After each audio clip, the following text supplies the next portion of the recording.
प्रपन्नपारिजाताय तोत्रवेत्रैकपाणये ज्ञानमुद्राय कृष्णाय गीतामृतदुहे नमः. Pranams everyone. We are in the 4th chapter, Sloka number 22.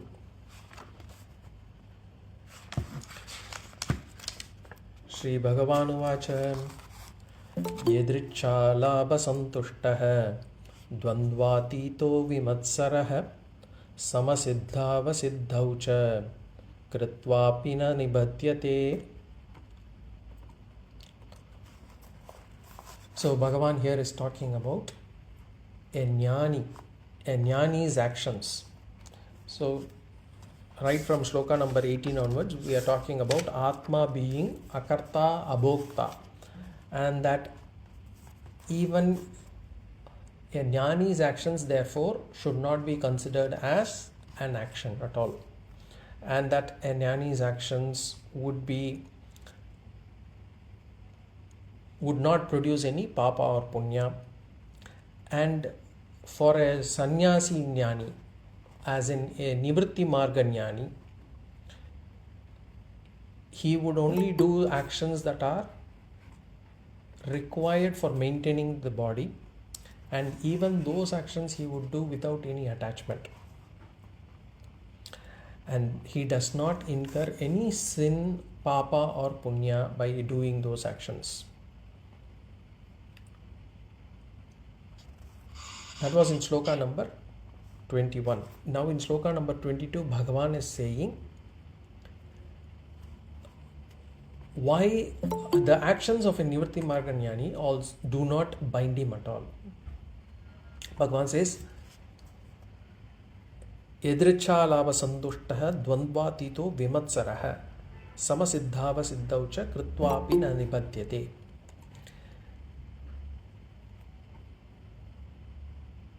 A nivritti Mārga jñāni gets contented by what is obtained by chance. He does not have any kind of craving or a desire for getting things. Whatever life has to offer, whatever prarabdha takes him, gives him, he is happy, contented with that. He is, we saw in the previous sloka itself, he had renounced all possessions. Bhagavan said, Tyakta sarva parigraha. He has renounced all his possessions. And he doesn't look for anything. He is contented with whatever prarabdha has given him.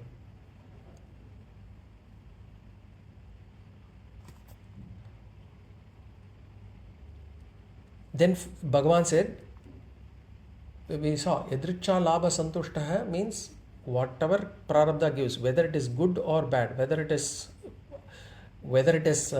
favorable situations or unfavorable situations, he is contented. He doesn't have any problem with either of them.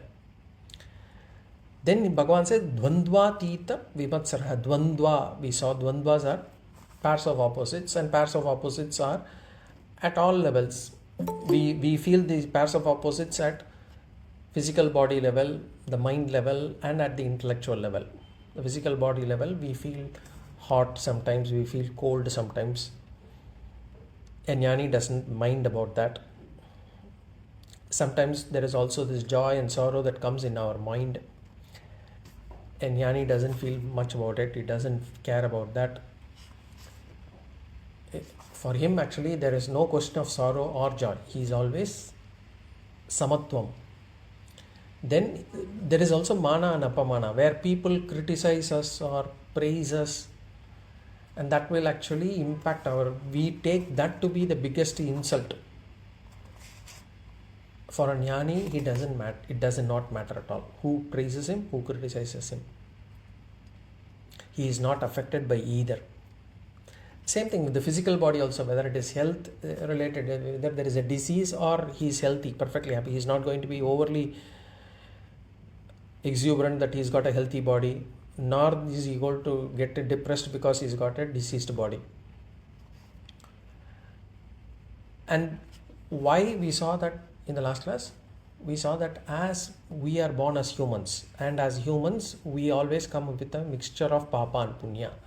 So whoever is born in this planet as a human being would have to go through both joy and sorrow, would have to go through pain and pleasure. There is no choice of escaping either of them. There is always the sukha situation, there is always the dukkha situations. So there will always be pleasant moments, there will always be unpleasant moments. There will always be some people, some relations who are actually unhappy with us. There will always be some people who will be happy with us. And for us, as Shakaracharya said, we saw in the last class, anyamana api avasanna jitaha. An ajñāni is such that even if there are some people who praise him, in his mind he is always unhappy about things that are not going well. Whereas a jnāni is not like that. His peace of mind is not shaken by the praises and criticism he gets from others. Whether there is a pleasant situation or unpleasant situation, whether there is whatever be the case, in his mind there will be no hatred, there will be no dislike on any person, any relation, any situation, anything that he possesses. So this pairs of opposites is important. To go beyond the pairs of opposites, to transcend the pairs of opposites is very important. We saw in the second chapter, Sthita Prajna Lakshana to be what? Dukkeshu Anudigna Manaha, Sukeshu Vigataspruha. So, Vitaraga Bhaya Krodaha, Sthitadir Muni Ruchyate. We saw that in 256. That a jnāni does not get impacted by or affected by dukkham or sukham.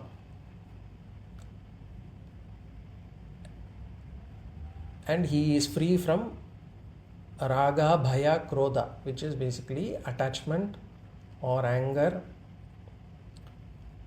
or fear. So going beyond this pairs of opposites is what we should be practicing. I mean, all jñānis lakshanas are our sadhanas.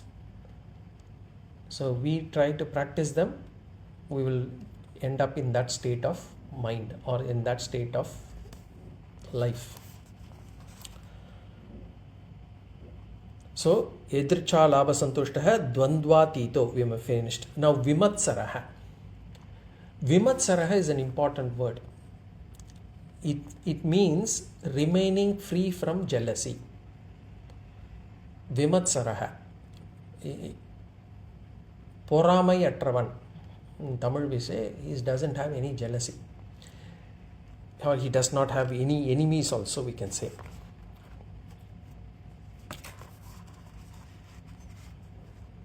We are talking about, this is about a jñāni. A jñāni is free from, and we are talking about a sannyasi-jñāni here. Nivr Mārga jñāni. If there is one profession which is free of jealousy, it will be sannyasa. Because all other fields have competition. Even if you look at supposedly a service sector like medical profession, the doctors have competitions. Not to mention about the competitions that are in the art sector. And they call it as professional jealousy, and they try to give a term for it also to justify what they have. But jealousy is very, very, it's an extremely negative attribute or an emotion that can bring down a person and will not allow that person to move ahead in spirituality.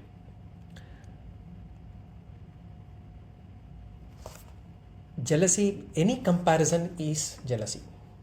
Sometimes we say we are just mentioning that the other person has this and I don't have this, and that I am not jealous about the other person. That is false. The moment we say that person has it and I don't have it, if we get this thought, it is actually a reason of jealousy. Any competition will lead to jealousy. Any comparison will lead to jealousy. the jealousy will start slowly coming up. In the sense, we'll say that person has it, I don't have it. What is it that that person has done that I have not done? What is it that that person deserves that I don't deserve? So that is where the jealousy slowly starts. But this is vimatsaraḥ. And for a sannyasi-jñāni, he does not have anything for him to compare or compete. So there is no reason for the sannyasi-jñāni to feel jealous. So vimatsaraḥ.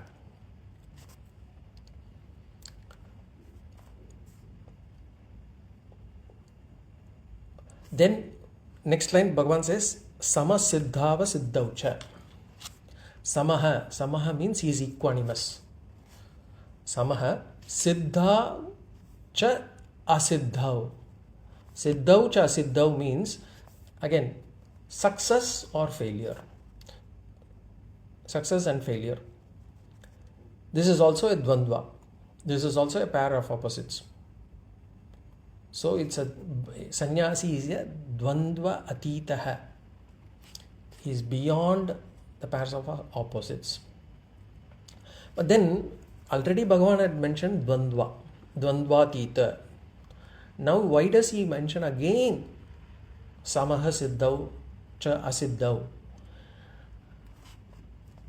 Because this is something that we always crave for. We always want to be successful.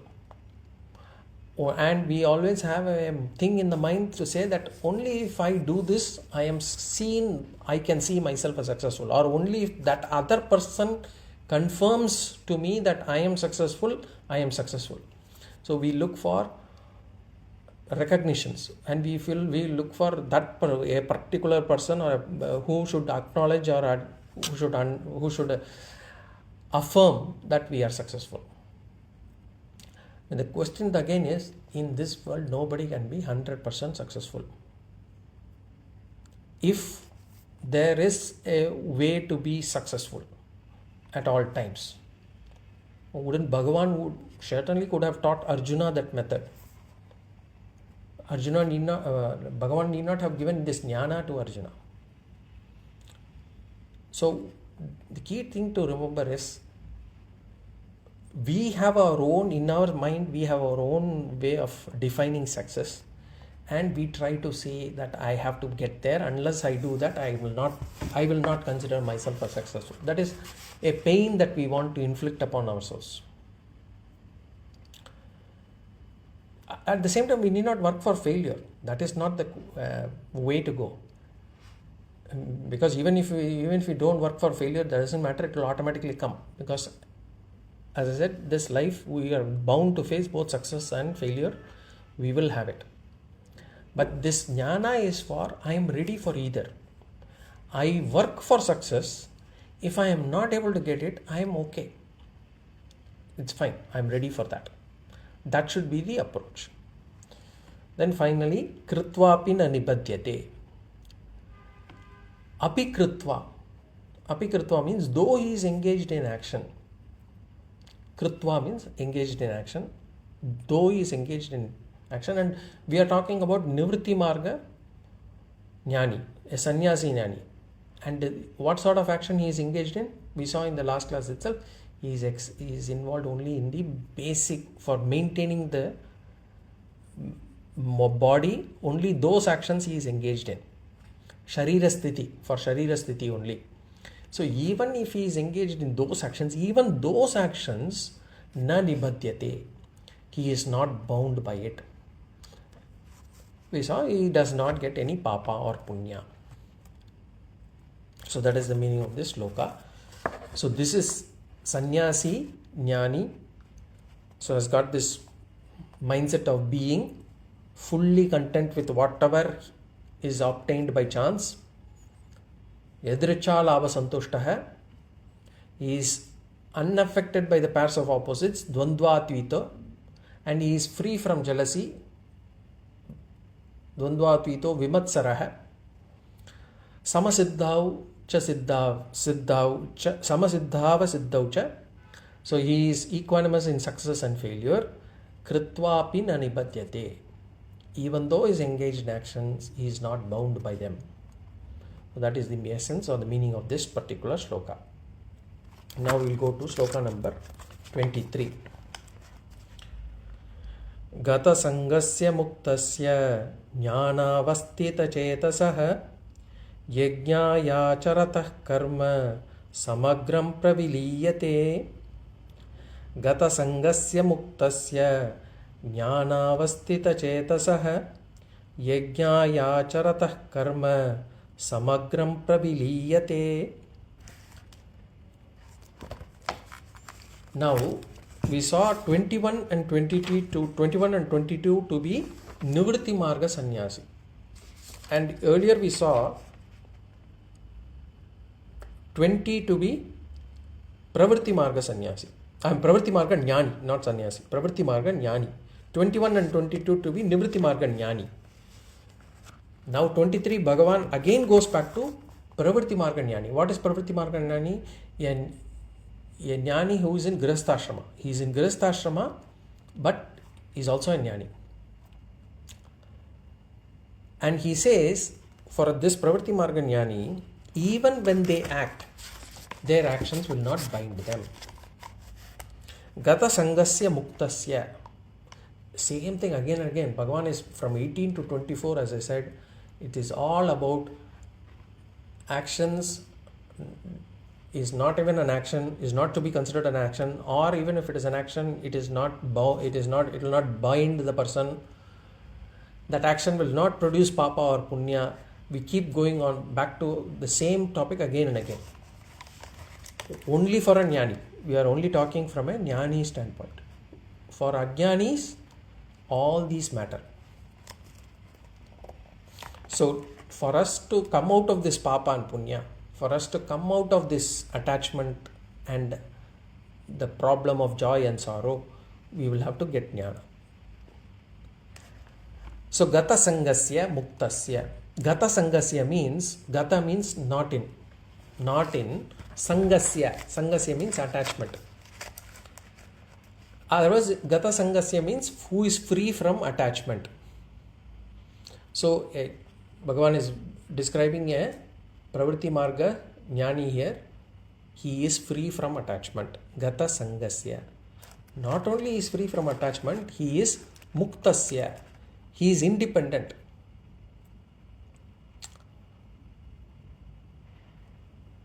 And then jnāna avastita cetasah. Jnāna avastit cetasah. One who is established, whose intellect is established in jnana. Chetasaha means intellect here, avastitaha means remains, and then jnana means knowledge. One whose intellect is established or remains in knowledge. So, three adjectives are given for a Pravritti Mārga jnāni, a Grihastha jnāni. One who is free from attachment, one who is independent, and one who is established in jnana. Now we'll see one by one. First is Jnāna avastita cetasaha. Jnana avastita cetasaha. Jnana. So knowledge. Knowledge of what? Knowledge of seeing inaction in action.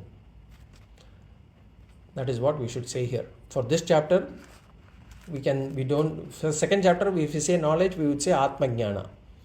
In this fourth chapter, when we say knowledge, we say knowledge of being able to see inaction in action. Or in other words, Tattva Jnana. What is that Jnana? That I am akarta. I am not a doer. I am non-doer. Aham akarta. That knowledge. Avastita. Avastita means remains in or established in. Chetasaha. Chetasaha means intellect, buddhi. So his intellect is established in this knowledge, with this knowledge. This is for a Pravritti Mārga jnāni we saw. For others, who is an ajñāni, the actions, we are not established in this knowledge, and therefore unwanted actions come out of ourselves. and they also bind us. Whereas for this jnani, because his intellect is established in this knowledge, what is the benefit he gets? He becomes muktasya. He is independent. Why is he independent? Because he is established in his knowledge. So that's how we should see. Gata sangasya muktasya has to be put afterwards. Because he is established in this knowledge, he is muktasya, independent. He is not bound. He is free from bondage. He is free from raga dvesha. He is free from the bondage of dharma also. Not only that, he is independent, he is gata sangasya. He is free from attachment. He is free from the need to be appreciated. Always, I need to be appreciated. I have done this. I have given so much for this company. I have given so much for this family. I have given so much for this friend of mine. I need to be appreciated. That feeling is there. He is free from it. He is free from the need to be loved. I need to be loved by this person. Others, even if they love or not, I don't care, but I want this person to love me. That need to be loved. He is free from that. But most importantly, the need to be accepted. I want people to accept me. I want people to include me in their group. I want people to accept me as part of their community or their setup. That, from all that, he is free. Gata sangasya. And how can one get there? Jnana avastita chetasah. The key is being established in this knowledge. If a person is established in this knowledge, then he is free, he is independent. Whether he is a sannyasi or a grihastha, doesn't matter. That knowledge is important. And if you are not established in this knowledge, it doesn't matter where you are, whether you are in the house or in a cave, whether you are in the plains or in the mountains, you are bound. So how can one get mukti? Liberation is only through jnana. Now, we saw pravritti mārga jñāni. So what happens? Pravritti mārga jñāni means he is actually in grihastha. Why is he in grihastha? Because of prarabdha. His prarabdha is such that he has to continue to be in grihastha. Yajna, now, what does he do in this? Because of his prarabdha, Bhagavan says, yajnaya charatah karma. Acharatah karma yajnaya. So, one who acts for the sake of yajna. Acharatah karma yajnaya. One who acts for the sake of yajna. Now, what is yajna? Yajna here could mean two things. One meaning is to exhaust prarabdha.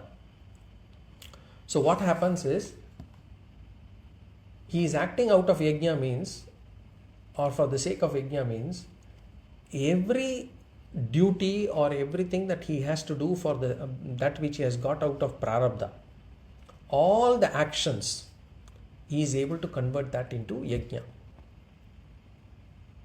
In other words, he accepts everything that is given by Bhagavan. So everything is now converted to yajna means everything is offering to Bhagavan. Even breathing, he offers it to Bhagavan.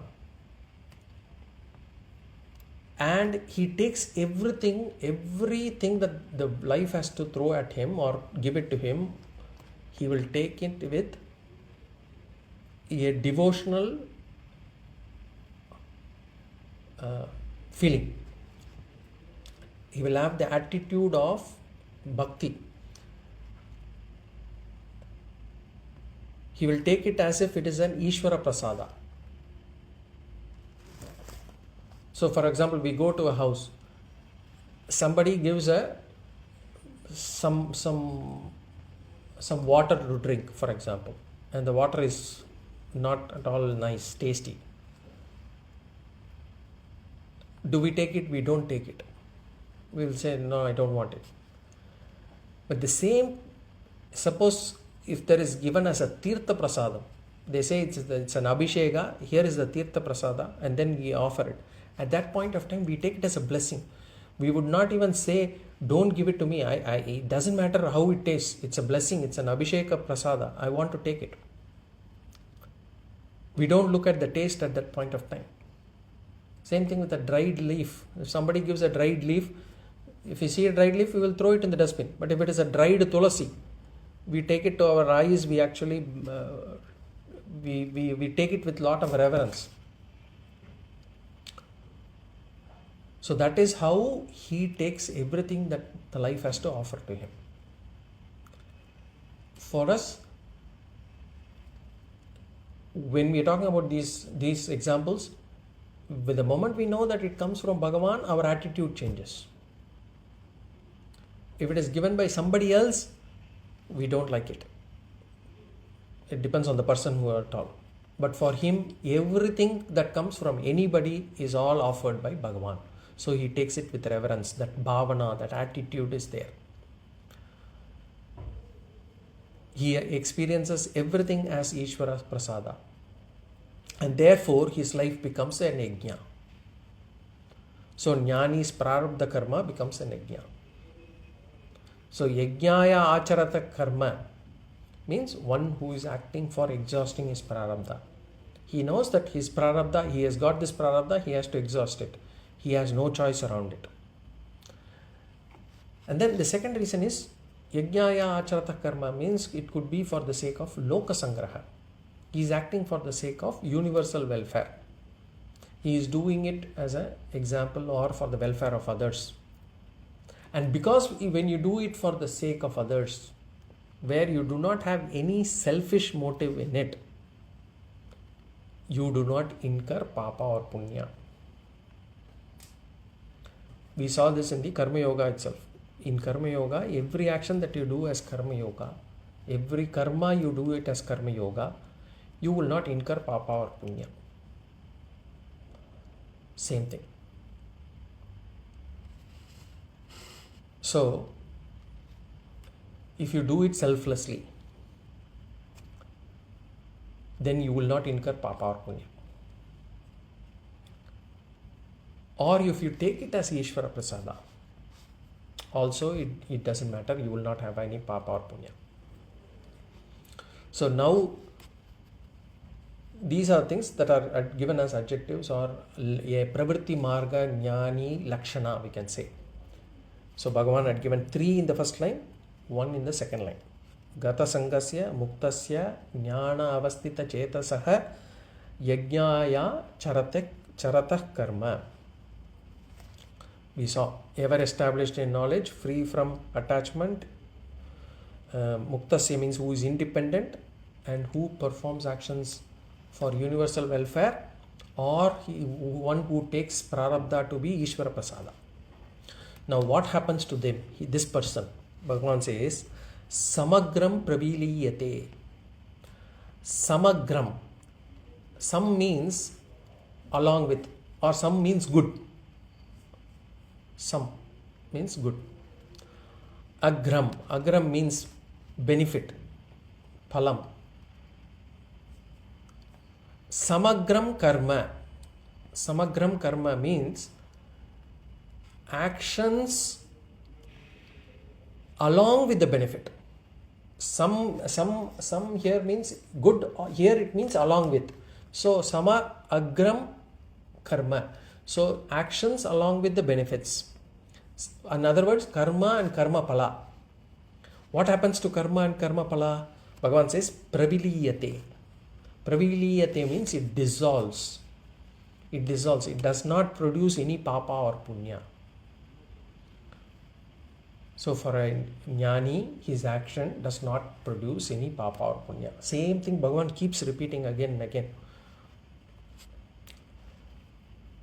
But he gives different adjectives also for us to understand his mind, his mental state, his attitude, and the way he takes life to be. The reason for it is for us to actually is to imitate that. sometimes we have to fake it to make it. So we fake it until it becomes our personality. Just like swimming. Swimming, when we dive into the water, we fake it. We think we want to swim, so we think we have faked swimming, and then slowly learn swimming by that. Same thing. So what does this sloka says? The entire action, along with the phalam, all is action and all the results, dissolves, does not produce any papa or punya. For who?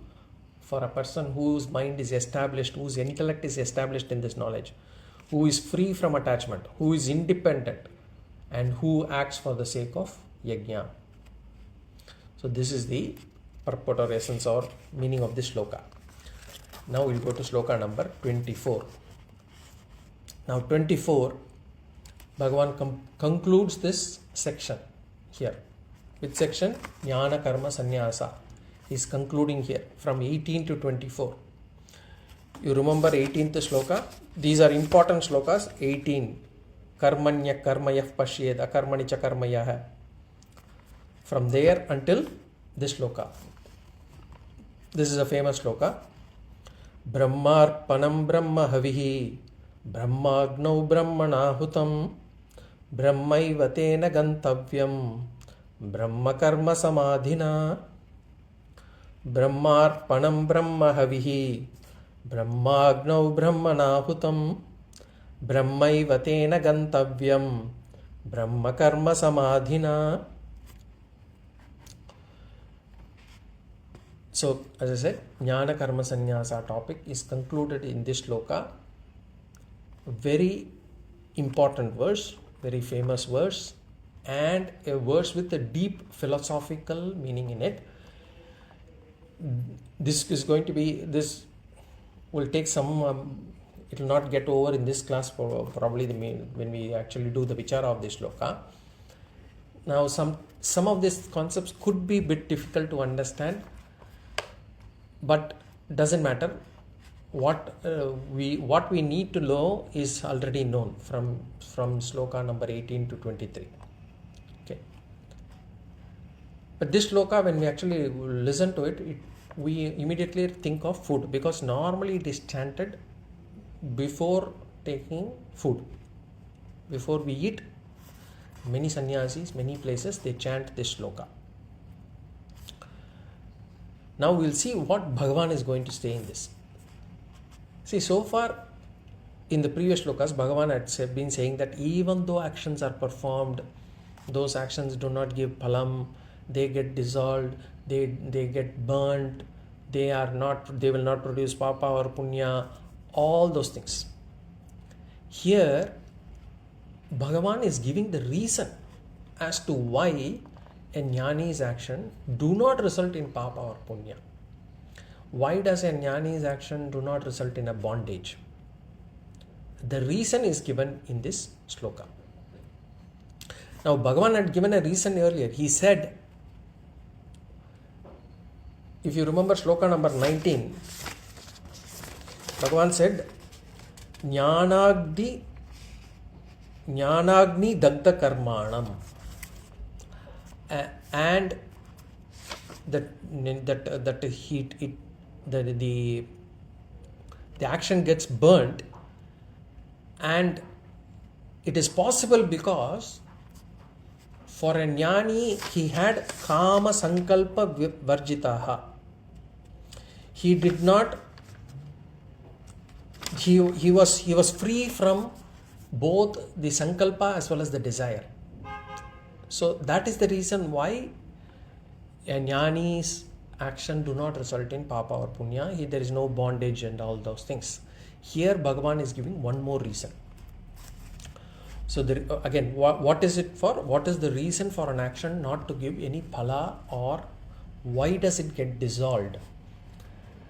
Now, before we go there is a popular, we'll do some vichara. There is a popular subhashita, now often quoted in Dharma Shastras, about karma. Generally about karma, this is the subhashitam which says, it says, na bhuktam kshiyate karma abhuktam na kshiyate kalpakoti shatairapi kritam karma shubhashubham avashyam eva bhoktavyam karta karma shubhashubham. Nabhuktam kshiyate karma. Nabhuktam kshiyate karma means karma once performed, it does not get destroyed. It does not get destroyed without giving its result. The karma itself is gone. You do an action, you criticize someone, you curse someone, or you beat someone, or you do some himsa to somebody, or any action for that matter. The action would have gone past. That's okay. The action is done. But the result of the action will not get destroyed. Until when? Abhuktam na kshiyate. Until it gets experienced, it remains pending. Okay, how long can it wait? How long can this results of the action can wait? Kalpa koti shatairapi. Even across hundreds of crores of kalpas. Kalpa is one day of Brahma. One day of Brahma is, in our terms, 4.32 billion years. And it says, for kalpa koti shatairapi, hundreds of crores of kalpas, which means hundreds of crores of billions of years, it is willing to wait. It will wait. What sort of whether it will wait only for ashubham, for only those that are negative karma or positive karma. It says kritam karma shubha shubham. Karma, whether it is auspicious or inauspicious, whether it is going to give you sukham or dukkam, whether it is papa or punya, it will wait. Will it ever get dissolved? No. Shastra, avashyam eva bhoktavyam. It must certainly be experienced. By who? Can I actually transfer this so that I don't experience, somebody else experiences that? No. Karta karma shubha shubham. By the doer himself, by the doer herself. So in essence, karma, whether we do good or bad, it can never go waste. It may take lifetime, it may take... Some people think, in this janma I didn't do anything wrong. Why am I getting this? It's not about this janma at all. It is not even about previous janma. It says kalpakoti shatairapi. It can be done something which has been done hundreds and crores of years, billions of years before. As in how many births we would have got, we don't even know. We are there from Anadi. But it will inevitably yield its result to the doer. So this is the Subhashitam. Now what we have to remember from here is, one's own papa or punya can never get transferred to anybody else. That's first thing. I cannot transfer this to anybody. Second, I cannot exhaust until I experience it. Every experience that we face in this world is a result of a karma that has been done now or in the past. Every sukham situation, every dukkham situation, every pain in the body, every sorrow in the mind, every issue that we face in our intellect, everything is a result of karma that we have done either now or in the past. Now, this is the karma theory. Two things to remember. Punya or papa does not get transferred. Punya or papa can be exhausted only if it is experienced. However, there is an exception. Because we've been saying a jñāni's actions do not produce papa or punya. A jñāni is not bound, he does not have this one. So the exception here is only in the case of jnana, the karma gets burnt without being experienced. And that too not prarabdha karma. Prarabdha karma has to be exhausted. You don't have a choice. We are talking about sanchita karma. We are talking about agami karma. Those get burnt. Sanchita karma gets burnt. Agami karma does not get produced. Prarabdha karma has to be exhausted. Why is it possible? How is it possible? That is being discussed in this sloka. So here Bhagavan says, in other words, why even after performing karma, the action gets dissolved without giving the phala? How is that the karma gets dissolved without producing its result for a jnani? First we will see what is the answer, and then we will do the vichara. The answer is Brahma Drishti, because he is seeing Brahman. That is the answer. Now for us to understand, we will have to do some vichara. See, this universe, this prapancha as we call it, can be explained or defined in many ways. One way of defining this universe, we just saw in the previous sloka. It says dvandvatmaka jagat. This universe is actually pairs of opposites put together, made up of pairs of opposites. Another way to look at this universe is it's a part of panchabhutas. This universe is nothing but panchabhutas together. Another way to see this universe is it is a mixture of stula, sukshma, karana, prapancha coming together. Stula, sukshma, karana, prapancha. Another way of looking at this prapancha, Shastra says, it is kriya karaka palarupam prapancham. Kriya karaka palarupam prapancham. And Shankaracharya uses this definition, and he uses this definition frequently in his bhashyas. He says kriya karaka palatmakam jagat. The order in which we let, if you want to see it in the way we actually put a sentence together, it is karaka kriya palam jagat.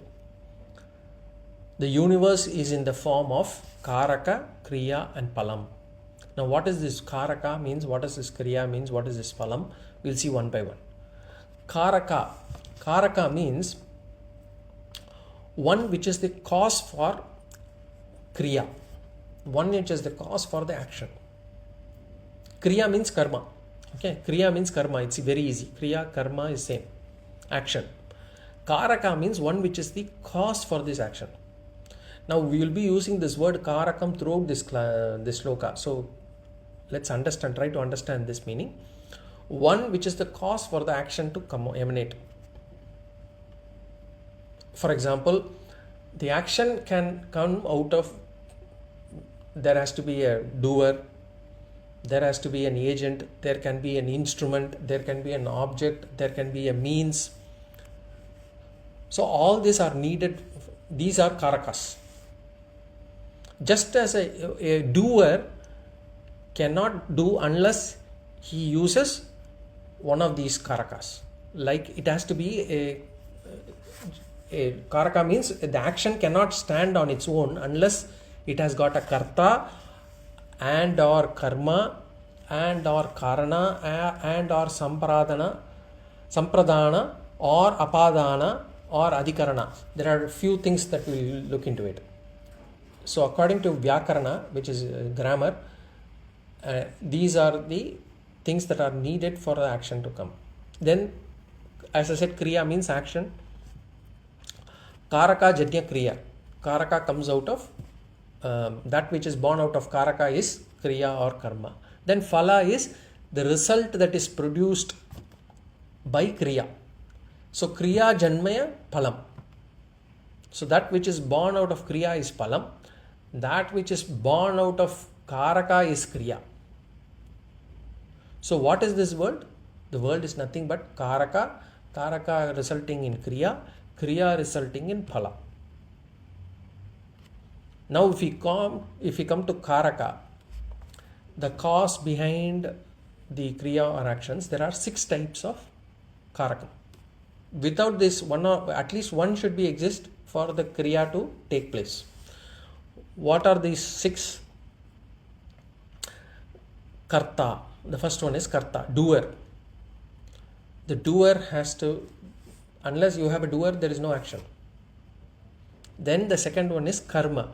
Karma means object. Here karma does not mean action itself. It means the object here. For example, he goes to the village. The action of going is kriya. He is karta. Village is karma. Then you have karanam.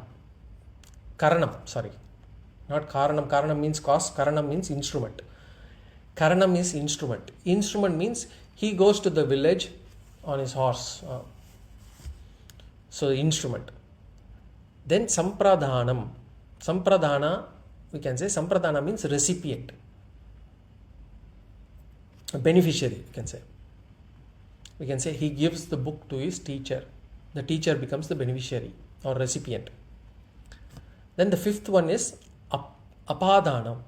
Apadana means source. When we say the leaves fall from the tree, so there is a source from the tree. Then finally 6th one is adhikaranam. Adhikaranam or location. Location, or we say adharam. In English we say in, on, at, among. Whenever we use this, we are using location. So the leaves in the branches fall from the tree. So the location is given by adhikaranam. Now the 6 together create the action. Again, as I said, all the 6 need not be there. 1 or 2 is enough for the action to be born. But if there is nothing, action cannot be born. If an action has to happen, at least one of these should be present, and that is the karta. In Sanskritam grammar, we call this as vibhakti. In Tamil, we say it's vetrumai. So from these 6 types of karakam, kriya is born, and from kriya, phalam is born. This is the world. The world is nothing but karakam, kriya, phalam. Karakam, kriya, phalam. Karakam, kriya, phalam. Now when we come to Vedanta, we can see this karakam is born out of dvaita buddhi. Dvaita, I am doing this. Because there are at least 2 things there. Action, actor, or the person who is doer. Doer, action. So there are at least 2 things. There is dvaitam. There is no advaitam there. I am doing this. I am giving this for this purpose. So there is multiplicity here. So we can notice that we see this entire universe using dvaita buddhi. Nowhere we are seeing anywhere as universe or something which is advaitam. We always see everything as he is the doer, that is the action, this is the phalam. We always see them differently. And we see the world as a reason for kriya, as a karaka. I see objects, I see actions, I see instruments, I see the purpose. I see something has to be done, something has to be achieved. That is how I see the world to be. So this is an ajñāni's perception of the world. An ajñāni sees this world as karakam, kriya, phalam. Whereas Bhagavan says in this sloka, he says, a jñāni does not see the world with the same perception. He does not see the world with a karaka buddhi. A jñāni does not have this 6 different Bheda Buddhi. That, okay, what is the Karaka, who is the what is action, what is this location, what is the source, what is the instrument? He does not see that. Who is the recipient? He does not see that difference. He does not see these 6 different Vedas. And that is the essence of this sloka. A jnāni does not have the Dvaita Buddhi, and hence he does not see the 6 types of Karakas, that which is responsible for the action Kriya. So a jnāni does not have any Karakam in mind. What does that mean? He does not see anyone as Karta. He does not see objects. He does not see recipients. He does not see instruments. It is all removed, not from the eyesight level, it is all removed through Jnana. From an eyesight standpoint, there you might see still one person here, another person there, the instruments there, the action there, all this can be seen. But from his intellect, through his intellect, when he sees, he will not see them to be different. That is what Bhagavan wants us to know through this sloka.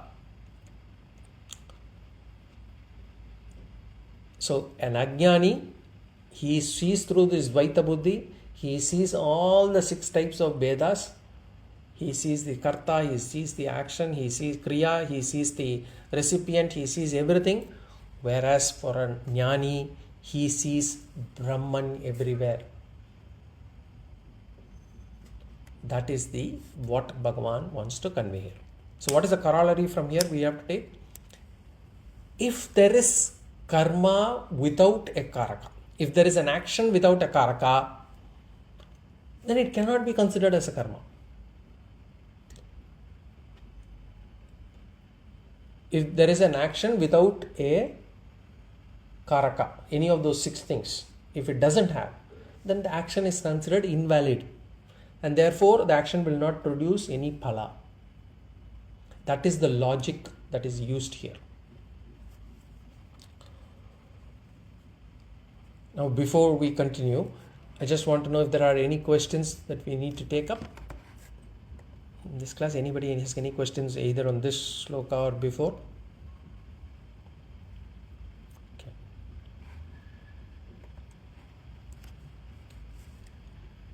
Now, so as I said, if there is no karaka and if there is an action, that action is invalid and the action will not produce any result also.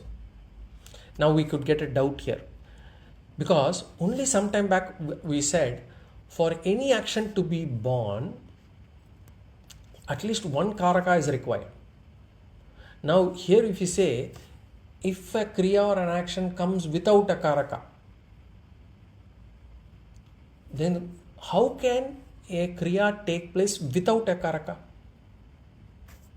How is that considered? How can we even accept that? Is it possible? Is it possible to have an action without a karaka? So one Sampradaya Guru says, an action from a sleeping person is not considered to be an action. Why? Because he's got karaka buddhi abhavat. There is no karaka buddhi for him. For example, somebody is sleeping. Suddenly there is a jerk. He kicks. The body kicks. And there is probably a person sitting next to him. He gets hurt probably. Now when he kicked, did he kick on his own? Did he kick it? No. If you ask him, he will say, I don't even remember that I had kicked. And that's because that was done without a karaka buddhi. So certain actions, even though you see action here, it need not have a karaka. There is one more example we can say. For example, for a ceiling fan to rotate, you need electricity. Okay. So typically what happens, if the electricity is switched off or if the fan switch is off, immediately the fan should stop. But does it happen? No. Even after you switch off, the fan circulates for some time. There is no karaka involved, and yet the action happens.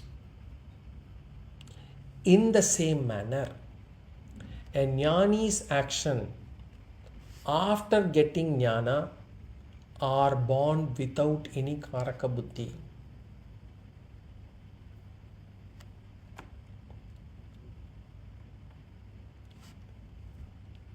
There is another nyaya to actually say this. This is called as, in Shastras they say, Dagda Pada Nyaya. Dagda Pada means burnt leg. A cloth is burnt, it might look like cloth, but it does not give the same result as a cloth. So in the same way, even after jnana, due to prarabdha, actions are performed, but because they are not coming out of karaka buddhi, those actions do not give papa or punya. This is what Bhagavan wants to convey when giving this sloka. But we should not forget the original question. What is the original question? How come or why does the actions of a jnani do not give rise to papa or punya and simply dissolves? And that is what we are discussing now. So all this is to answer this question. How come a jnani's action do not produce papa or punya? It's because he does not have a karaka buddhi. It's just like a burnt cloth. The reason is any action is born out of this aham karta, I am the actor. That buddhi alone creates actions. That is the karaka buddhi. Whereas a jnani's actions come without any karaka buddhi. He doesn't think that I am the actor.